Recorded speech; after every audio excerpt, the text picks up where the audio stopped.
बिस्मिल्लाहिर्रहमानिर्रहीम। मैं हूं बिशारत राजा शहरदार से एक नए वीलॉग के साथ आपकी खिदमत में हाज़िर। आज चीफ जस्टिस काजी फाइज ईसा का जो कम व बेश 13 माह 8 दिन रहे जी वो चीफ जस्टिस रहे, चीफ जस्टिस ऑफ पाकिस्तान रहे। आज सूरज गुरूब हो गया और नए चीफ जस्टिस सुबह हल्फ उठाएंगे। इस वीलॉग में हम कोशिश करेंगे कि जो 13 माह 8 दिन वो चीफ जस्टिस ऑफ पाकिस्तान रहे, क्या वो अपने इस जो ओहदा उन्हें दिया गया था कौम की तरफ से कमानत के तौर पर, क्या इससे वो इंसाफ कर सके कि नहीं। इंसाफ की सबसे बड़ी ऊंची गद्दी पर बैठकर उन्होंने इंसाफ के तमाम तकाजे पूरे किए या नहीं किए। मेरे साथ मौजूद हैं सोहेल रशीद साहब, इनका अपना यूट्यूब चैनल भी है और समा के लिए ये रिपोर्टिंग करते हैं। बड़े मायानाज पत्रकार हैं, अदालतों के हाई कोर्ट करते रहे पिछले 15 साल से। सोहेल साहब, आप रिपोर्टिंग कर रहे हैं अदालतों की, तो इनसे पूछेंगे कि जब वो आए थे तो स्टार्ट करते हैं कि ज़ेर अल्तवा मुकदमा 54,000 थे। फिर सोहेल साहब लापता अफराद का केस था, वो बड़े आने से पहले बड़े जमहूरियत आइन उसकी पासदारी, उसके बाद 13 जनवरी के बल्ले का फैसला। जब वो उन्होंने हल्फ उठाया था तो उस वक्त सुप्रीम कोर्ट तकसीम थी, इसमें कोई दो राय नहीं थी, दो राय नहीं है। लेकिन उस वक्त अगर दो जज या 3 जज तकसीम थे, तो आज जब वो जा रहे हैं तो उसमें कमी आई या सुप्रीम कोर्ट और ज़्यादा तकसीम हो गई अदलिया। इस पर अब बात करेंगे। उसके बाद अदलिया की आज़ादी कहाँ तक मुतासर हुई, अदलिया आज़ाद है या वो उसमें दबाव में दाखिल छोड़कर जा रहे हैं, या फिर सिविलियन का जो मिलिट्री अदालतों में ट्रायल के हवाले से वो मामला कहाँ तक पहुँचा, कैसे देखते हैं। एक एक करके डिस्कस करें सोहेल साहब। देखें, फैक्ट्स बेस्ड एनालिसिस होना चाहिए। चीफ जस्टिस काजी फाइज ईसा जब आए तो एक तो पेंडेंसी थी, ज़ेर इल्तवा मुकदमात 56,000 थे, वो तकरीबन 60,000 और 65 के दरमियान छोड़ के जा रहे हैं, बढ़ के। पहली ये नाकामी मेरी नज़र में, वो उसको सॉल्व नहीं कर सके। 2 एडहॉक जजेस जो आप कौम को डबल खर्चे में पढ़ रहे हैं वो लगाने के बावजूद, यानी 17 के बजाय उन्हें 19 जजेस मिले। डबल खर्चे में थोड़ा सा ये क्लैरिफिकेशन करें, मतलब पेंशन भी है, ठीक है। अच्छा, उसके अलावा जनाब दूसरा इशू ये था कि जुडिशरी विद इन यानी कि इदारा, वो थोड़े इख्तलाफात थे, जजेस के मुख्तलिफ मसाइल थे, उसमें यूनिटी लानी थी। इंतहाई टूटी हुई छोड़ के जा रहे हैं, जिसमें 5 जज उनके अलविदाई रेफरेंस में नहीं बैठे। दूसरी नाकामी। तीसरी नाकामी, सुप्रीम कोर्ट के अहकामात और पाकिस्तान में अदालतों के अहकामात पर अमल दरामद नहीं हो रहा था। इस सुप्रीम कोर्ट ने 2 सूबों में इंतखाबात की डेट दी, किसी ने उस पर परवाह ही नहीं की। इस्लामाबाद हाई कोर्ट ने बल्दियाती इलेक्शन का किसी ने परवाह ही नहीं की। उन्होंने जो ऑर्डर देते थे वायलेट हो रहे थे। चीफ जस्टिस काजी फाइज आए तो लगा कि ये रुकेगा, अदालतों का सिलसिला अमलदारी होगी अहकामात की। वो जाते हुए खुद लिख के जा रहे हैं जी, कोई जरूरत नहीं फुल कोर्ट के फैसले पर अमल करने की। तीसरी नाकामी, ठीक है जी। अब आप आगे आए जी चौथी, कि जी मुल्क में इंसानी हकूक का मसला था, ठीक है, और सियासी तौर पे आज़ादियों का मसला था, सियासी आज़ादी है या नहीं, ये मसाइल थे। काफ़ी उनके आने से पहले ना 1-1.5 साल से मुल्क में बहरानी कैफियत थी, सियासी अदम इस्तेकाम बहुत अरूज पर था। उन्होंने इलेक्शन से पहले बल्ले का फैसला देकर 56,000 पेंडिंग केसेस छोड़ के हफ्ते वाले दिन अदालत बिठाई, और वो दिन जब इलेक्शन कमीशन ने आखिरी दिन दिया हुआ है जी कि आए हमसे इंतखाबी निशान लें, अपने कागजात जमा कराएं, इन्होंने सबसे बड़ी जमात का केस यहाँ लगा लिया छुट्टी वाले दिन। 56,000 बाकी केसेस छोड़ के उन्होंने कहा इसको तो हम आज ही निपटाएंगे। रात 12 बजे तक बैठे माई लॉर्ड, और उन्होंने लेकिन उससे पहले जो दिसंबर आरोप वाला वो भी रात को बिठाया था ना, उसको छोड़े ना, उस पर बाद में आते हैं, वो बाद की चीज़ है। नहीं पहली, हाँ अच्छा, वो उसको लगाया, रात 12 बजे फैसला सुनाया और उसको इंतखाबी निशान से महरूम कर दिया। अल्टीमेटली महरूम हुई। अब ये सफाइयाँ देते रहेंगे सारी ज़िंदगी जी, ऐसा नहीं था, इनको पता था साहब कि क्या होना है। उससे एक बहरान हुआ, उससे आम इंतखाबात ही मुतनाज़ हो गए। तो सियासी अदम इस्तेकाम अदालतों के ज़रिए जो है ना, वो उस पर मज़ीद उसमें कोई असर नहीं पड़ना चाहिए, ये जो उम्मीद थी। और चीफ जस्टिस आएंगे तो ये सिलसिला थमेगा। ये जनाब की चौथी नाकामी थी, ठीक है। और गिनते जाएँ आप, लापता अफराद वाला केस, सिविलियन का वो जो जिस वक्त ये चीफ जस्टिस बने थे, उससे पहले जब जस्टिस थे तो उस वक्त ये बुनियादी इंसानी हकूक़ की बात करते थे, फौजी अदालतों में सिविलियन के ट्रायल के हवाले से बात करते थे। लेकिन जब चीफ जस्टिस बने तो फौजी अदालतों में सिविलियन के ट्रायल का वो केस कहाँ गया। आप एक केस की बात कर रहे हैं, अदलिया की आज़ादी का केस, इस्लामाबाद हाई कोर्ट के जजेस का। नहीं, बात पता है क्या है, एक केस को छोड़ें आप, जस्टिस काजी फायद साहब और चीफ जस्टिस काजी फायद साहब में ज़मीन आसमान का फ़र्क है और बहुत तजादात मिलते हैं। यूं लगता है कि चीफ जस्टिस का गाउन पहन के कोई और बैठा था उनके नाम पर, वो नहीं थे जो उनके खिलाफ ही फैसले दे रहा था। 13 जनवरी के फैसले पे मैंने साकिब साहब के साथ एक वीडियो में मेरे मुंह से कुछ अल्फाज निकल गए। मैंने कहा कि ये ऐसा लगा मुझे कि चीफ जस्टिस काजी फायद साहब ने जस्टिस काजी फायद साहब के खिलाफ फैसला दिया। हाँ, चीफ जस्टिस काजी फायद साहब ने जस्टिस फायद साहब के खिलाफ फैसला दिया। हाँ, भाई किधर सियासी बखेड़ा आप अपने सर ले रहे हैं और उसने तबाह कर दिया इस इदारे को। उसकी वजह से बहरान पैदा हुआ, उसकी वजह से मखसूस नशिस्तों का तनाज़ा पैदा हुआ, उसकी वजह से मुल्क में इतनी वायलेशन हुई राइट्स की कि साथी जजेस को उनको बैठ के ना उसको तरपाई करनी पड़ी। तरपाई समझते हैं ना? हाँ, कि एक कमीज फट गई तो उसको टांके लगाने पड़े। वो टांके उन्होंने लगाए और उन्होंने फॉर गुड लगाए। इन्होंने उनके खिलाफ माहौल पका दिया कि जी ये शायद पता नहीं क्या कितनी को गैर आईनी गैर कानूनी बात हो गई है, जबकि खुद उसी फैसले पर साइन कर रहे हैं जो उससे मिलता जुलता फैसला है। जैसे जमाल मंदोखेल का फैसला 8 जजेस से बहुत ज्यादा मुख्तलिफ नहीं है जिसे इन्होंने इत्तेफाक किया और साइन किए। उसमें सिर्फ तादाद की पर एतराज है कि जी पीटीआई के कितने लोग वापस पीटीआई कंसिडर होंगे। फैसला तो चीफ जस्टिस काजी फायद साहब ये माने कि पीटीआई पार्टी है है और थी, लेकिन जहन में रख लिया कि जी चूंकि 8 जजेस ने उनको मुकम्मल वो वापस दे दिया है तो उसको मतनाज़ा बना दिया उसी जजमेंट को। और आज तक आज वो जा रहे हैं, 12 जुलाई का फैसला है, आज अक्टूबर की 25 को रवाना हो रहे हैं। उनकी सरबराही में फुल कोर्ट ने ये फैसला दिया था, उस पर अमल दरामदी नहीं हुआ और वो लिख के जा रहे हैं, जरूरत भी नहीं है। अच्छा, एक और कि जब ये आए तो इन्होंने प्रैक्टिस एंड प्रोसीजर के सब तो आपको पता है कि मैराथन यहाँ पर लाइव ट्रांसमिशन हुई, इन्होंने फुल कोर्ट बिठा दिया। बाद में बड़ा डंडोरा पिटा कि यहाँ पर मुद्दतू फुल कोर्ट नहीं बैठी। मैंने फुल कोर्ट इजलास किया, फिर फुल कोर्ट बिठा दी, फिर वो प्रैक्टिस एंड प्रोसीजर कहा। मैंने इख्तियारात की तकसीम की, मैंने अपने इख्तियारात साथी जजेस में बांट दिए, मैं अकाउंटेबल हूँ, मेरा एहतसाब होना चाहिए। लेकिन फिर ये जब वो 20 सितंबर के बाद जब वो प्रैक्टिस एंड प्रोसीजर एक्ट को सदारती एक्ट लाया गया तो वो डंडोरा वो सारा क्या था? जमहूरियत के दावेदार थे और बाद में उससे परेशान नजर आए। सुप्रीम कोर्ट के अंदर कहते थे मैं जमहूरियत ले आया हूँ, और जब वो जमहूरियत उनके गले पड़ने लगी, अक्सरियत उनके खिलाफ फैसले देने लगी कमेटी में, तो ऑर्डिनेंस आ गया अचानक उनको रेस्क्यू करने चीफ जस्टिस साहब को सदारती कि जी तीसरे मेंबर को आप निकाल सकते हैं। उन्होंने फट जस्टिस मुनीब अख्तर को निकाला। हालांकि उससे हफ्ता पहले कह रहे थे जी एक केस में कि ऑर्डिनेंस क्यों जारी कर दें, फिर पार्लियामेंट को बंद कर दें। उधर फौरी जनाब ऑर्डिनेंस पे अमल किया और उसको सदर के दस्तखत की सही खुश्क नहीं हुई। हाँ, जब आपने दुरुस्त फरमाया था, और उस पे ये हुआ जी के उन्होंने अपनी मर्जी से जस्टिस मुनीब अख्तर को निकाला। एक नया बहरान और अभी जो प्रैक्टिस एंड, ये खबर है कि अभी जो प्रैक्टिस एंड प्रोसीजर वो एक और एक्ट लाया जा रहा है जिसमें 3 की बजाय 5 जजेस कमेटी में जज शामिल होंगे। वो जस्टिस अमीनुद्दीन और जस्टिस जमाल मंदोखेल को शामिल करने के हवाले से ये सारा कुछ किया जा रहा है। ये क्या है? ये मतलब कोई हुकूमत आपको कोई 26वीं आनी तरमीम आने के बाद कहीं फंसी हुई नजर आ रही है, या ये क्या मामला है? जगह से फंसी हुई है।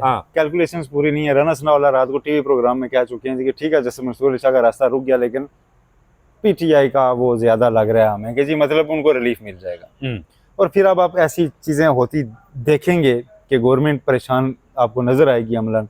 शायद जजों की तादाद बढ़ाने का बिल अचानक निकल आए, काफी सारे ऐसे मामला सादा कानून साजी से करके आईनी बेंच में भी हर जजेस इसी कोर्ट में से लेने हैं, फिर आईनी बेंच के खिलाफ अपीलें इसी कोर्ट में लगनी है। तो तादाद के ऊपर गवर्नमेंट थोड़ी परेशान है कि ठीक है तरमीम आ गई, लेकिन अब क्या? क्योंकि justice Yahya Afridi no doubt वो मतलब अनरीचेबल है। ये जो आप जस्टिस यहिया अफरीदी का जिक्र किया, इस पर मेरा एक सवाल ले लें।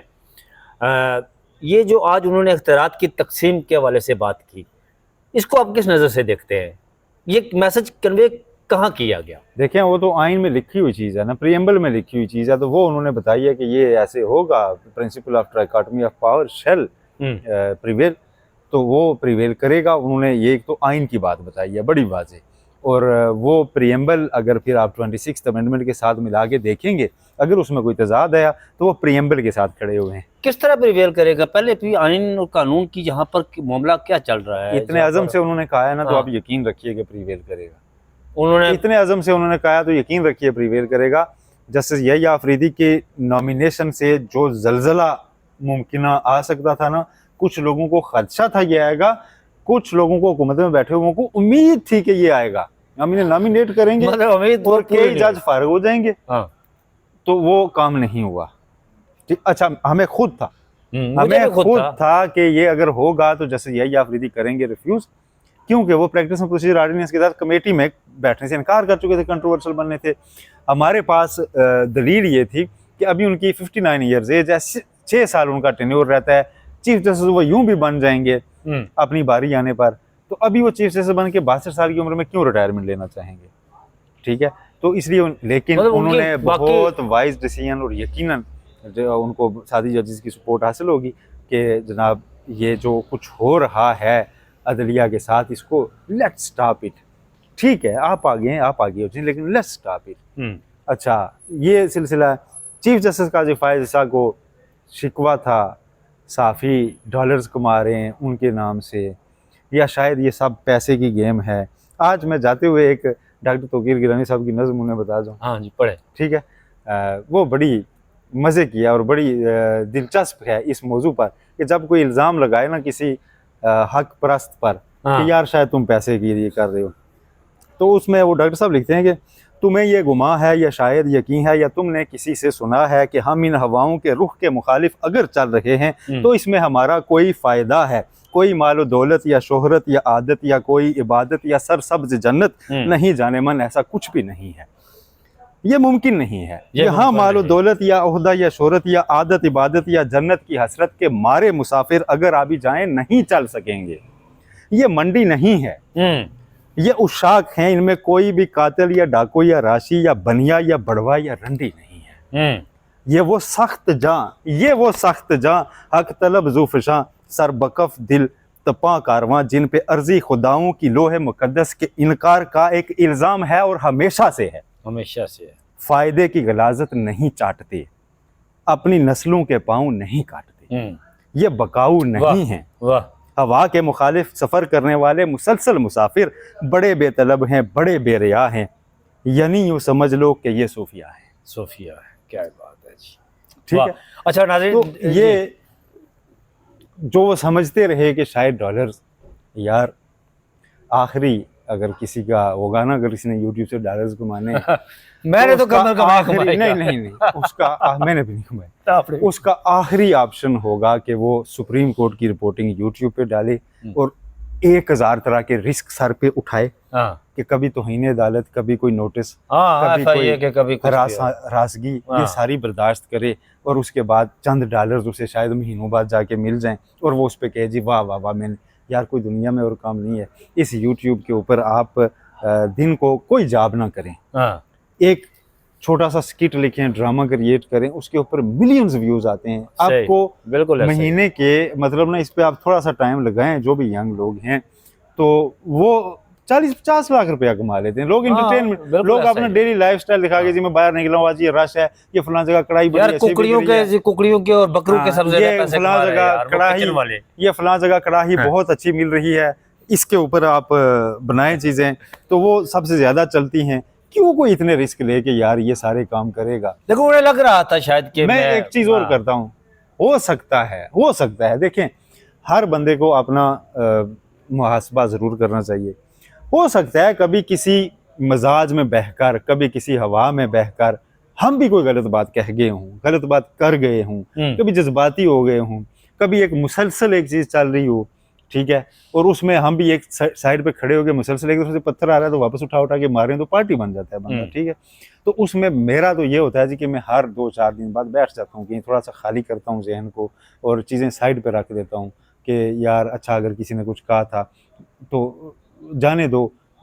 मतलब जो मेरे प्रोफेशन को डिस्टर्ब कर सकता है, जो मेरे प्रोफेशन को डिस्टर्ब कर सकता है यूट्यूब के ऊपर, एक चीज कम से कम यूट्यूब के ऊपर अगर किसी को लगता है ना, कोई किसी मेरी वीडियो कमेंट खोले, हर तरह की सियासी जमात के बंदे ने नीचे ना कमेंट्स की तारीफ भी की होती है और बहुत तनकीद भी की होती है। अगर मैं उनको अपने ऊपर सवार कर लूं, ठीक है, कि जी देखें यार ये फलां पार्टी के बंदे मुझे ये कर रहे हैं, मैं अपने प्रोफेशन के साथ इंसाफ मजीद नहीं कर सकूंगा, मैं उसके बाद उनको जवाब दे रहा हूँ, बिल्कुल ठीक ऐसा ही है। तो वो उनकी अपनी एक दुनिया होती है सियासी कारकुन की, वो अपने हक की बात सुनना चाहता है, उसे उसके खिलाफ कोई बोले तो उसे हमेशा बुरा लगेगा।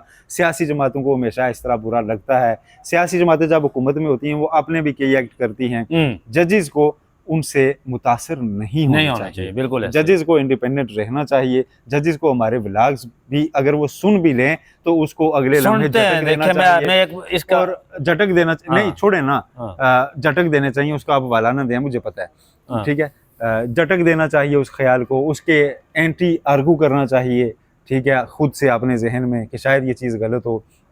हम कोई बारे टलाव तो नहीं करके आए हुए। सही है, बिल्कुल हम तो इन अदालतों की राहदारियों में आते जाते जो चीज़ें होती देखी हैं उससे हमारे अंदर ये ज़रूर एक ख्वाहिश पैदा हुई कि यार काश पाकिस्तान ना एक अच्छे तरीके से गवर्न हो, अच्छी चीज़ें हों। तो पाकिस्तान खूबसूरत मुल्क है, अगर अच्छा यहाँ पर अच्छे तरीके से गवर्न हो तो इससे रूल ऑफ लॉ हो, इंडिपेंडेंस ऑफ जुडिशरी हो, एक चीज़ के हम करीब रहे तो एक इतने एक स्टेक होल्डर हम बन गए हैं कि हम चाहते हैं, अच्छा चाहते हैं कि ये अच्छा हो। हम चाहते थे कि चीफ जस्टिस काजी फाइज अगर आज ये मुल्क रो रहा होता। हाँ बिल्कुल ऐसा ही है। वजह पता है क्या है?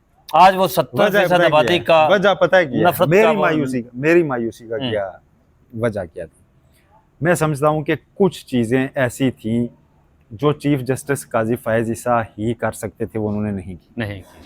ठीक है, वो उनके ऊपर एक स्टैंप लग गई हुई थी कि ये बड़े डाढ़े जज हैं, ये एक बड़े इंडिपेंडेंट जज हैं, ये बड़े जनाब ओपनली जजमेंट्स देते हैं और ये रूल ऑफ लॉ, और ये बड़े लड़के चीफ जस्टिस के ओहदे पर बैठे हैं और इस कौम ने इनको कंधों पर बिठा के पहुंचाया। इस मुल्क के जर्नलिस्ट ने, बिल्कुल ऐसा ही, हर तरह के, तो इनको सिविल सोसाइटी इनके साथ थी, वकला इनके साथ थे, सियासतदान इनके साथ थे सारे। ये कौम को जब बार बार मायूसियां होती है ना, चाहे किसी तरह पे हो, देखें 2018 में लोगों ने इमरान खान को बिठा दिया, कुछ अर्सा वो उनसे भी मायूस हुए। इफ्तिखार चौधरी साहब को लड़ के बिठाया, शदीद मायूसी हुई, ठीक है। बाद में मामला जिस तरफ गए, उस वक्त तो कोई नाम नहीं ले सकता था कि मायूसी होता, तो इन्हें दर्द लग जाती थी। अब सारे कहते हैं कि मायूसी, ठीक है। चीफ जस्टिस काजी फायज ने बनने के बाद ही कहा था कि एक फैसला यहाँ से दिया गया था, वो आपको पता है, रिकॉर्डिंग मुल्क फंस गया था। तो ये मायूसियाँ जब बार बार होती है ना तो कौम के दिल टूटते हैं, ठीक है, निज़ाम से। तो मैं चाहता हूँ कि यहाँ से कभी उनको मायूसी ना हो। अब जैसा भी हुआ है, तरमीम हो गई है, वो आइन का हिस्सा है, अभी उसके तहत एक नया चीफ जस्टिस अपॉइंट हो गया है, ठीक है। अगरचे ज़ाती राय अब भी यही है कि जैसे मंसूर अली साहब मोस्ट कम्पिटेंट थे और उनको खो देना पाकिस्तानी निज़ाम के लिए अलमिया है, अफसोस का मकाम है। और वो जितने बड़े जो चीज़ें हम चाहते हैं ना कि जिस तरह का होना चाहिए निज़ाम, वो उस निज़ाम को बनाने वाले थे। उनके पास एजेंडा था, जैसे यही अफरीदी के पास भी है। अब जैसे भी है, लेकिन जैसे यही अफरीदी आ गए हैं, हम तो आते ही उन्हें ये तो नहीं कह रहे कि यार, हम तो उम्मीद ही कर रहे हैं अगेन कि वो ये सब मामला बेहतर करेंगे, बेहतर अंदाज में चलेंगे। चीफ जस्टिस काजी फायज साहब काश भूल जाते, एक दिन बैठते चाय के कप पर अपनी बेगम साहिबा के साथ ही कहते कि देखें पीटीआई ने हमारे साथ बहुत गलत किया था, लेकिन अब हम चीफ जस्टिस हैं और वो ज़ेरे था। क्या ये बात है जी। वो उनको हमसे उम्मीद, इमरान खान ने यार उनके सामने पेश हुए, यहाँ पे वीडियो लिंक पे, उन्होंने मुस्कुराहट दी चीफ जस्टिस को, जवाब में ही मुस्कुरा दी। अच्छा, उन्होंने इनसे कहा जी कि आप जो है ना, उन्होंने इनके सामने इंसाफ के लिए जब हाथ फैलाया, उन्होंने इनसे शिकायत की कि मुझे जेल में सहूलियात नहीं है। इन्होंने कहा मैं बंदा भेजूंगा, इन्होंने नहीं भेजा। तो ये चीज़ें एक मुलाकात, अच्छा तब के व्लॉग मेरे निकाले, मैंने कहा कि शायद कल सुबह पहली बार सामने हो तो हालात बदल जाए, ऐसा ही है। मैं नहीं कहता कि उनको रिलीफ देने लगती है, मैं तो ये चाहता ही, लेकिन उनके दिल के अंदर चीज मौजूद थी, ये एक चीज़ खत्म हो जाती कि यार। बहरहाल सोहेल साहब, हामिद मीर ने भी इस पर कल कॉलम लिखा था बड़ी डिटेल से, और मैं नाज़रीन आपको बताऊं कि डॉक्टर तौकीर गिलानी की जो इन्होंने नज़म पढ़ी है, डॉक्टर तौकीर गिलानी का तल्लुक हमारे शहर से है और वो ख़ासतन नेशनलिस्ट है, बड़े ही उनके अंदर कूट कर ये भरी हुई है। उनको किसी ने शायद कभी किसी कॉलेज यूनिवर्सिटी में कहा था कि यार तुसी अच्छा होता है ना वो नेशनलिस्टों कहा जाता है कि यार पता नहीं कि तू पैसे ले हुए ने, वो बेचारे आप उसे पैसे जमा करके चाह पी रहे हो। और ये एक उम्मीद है कि इंशाल्लाह आने वाले, लेकिन डॉक्टर साहब बहुत यार, पहली बार मैं 20 एक साल पहले ज़माना तालिब इल्मी में इधर रावलपिंडी में उधर कहीं पे मिला था, उसके बाद तो फिर मैं इधर ही रह गया। डॉक्टर साहब की, पिछले दिन अमेरिका गए हुए थे, वापस डॉक्टर साहब की जो नज़्म है वो मैंने सुनी, सरदार अमान की ज़ुबानी किसी ने शेयर की हुई थी, तो मैंने सुनी, मैंने सोचा ये सरदार साहब शायर हैं, तो पता चला कि नहीं है तो डॉक्टर साहब का। तो टाइम नाज़रीन थोड़ा सा ज़्यादा हो गया, इसके लिए हम माज़रत करते हैं।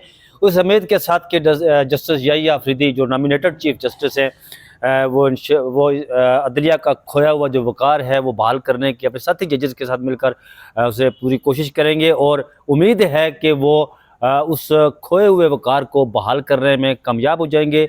मुझे और सोहेल रशीद साहब को दीजिए इजाज़त। इस इल्तमास के साथ आप हमें दुआओं में याद रखिएगा, क्योंकि हम आपको अपनी दुआओं की ICU वार्ड में रखते हैं। अल्लाह हाफ़िज़।